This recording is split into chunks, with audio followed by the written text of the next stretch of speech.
I'm a doctor by profession. I was supposed to do my fellowship last year, pero na-injure yung wrist ko sa isang accident. And during the downtime, inisip ko kung anong pwedeng gawin. And yung isang hilig ko talaga ay ang paggawa ng kape.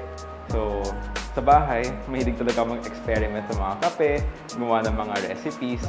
At sinasabi ng mga kaibigan ko, ng asawa ko na masarap daw yung kape. Gusto kong ma-share yung love ko ng coffee sa mga tao. Yung kakaiba sa coffee shop namin ay gusto talaga naming maging affordable yung kape na masarap. Kasi napansin ko, masyado nang overpriced yung mga cafes.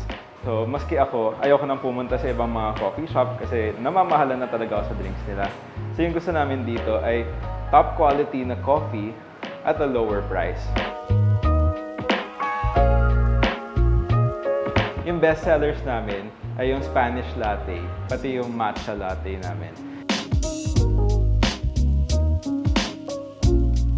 Lalo na yung matcha latte, binibigyan talaga namin ng time and effort yung paggawa sa kanya. Ito yung totoong ceremonial grade matcha yung gamit namin.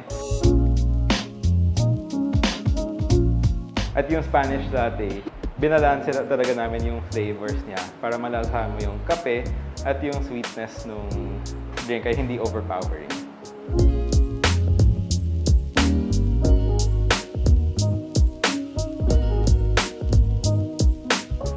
Please come visit us here at Calzada Coffee. We're located at 27 Bagong Calzada, Taguig.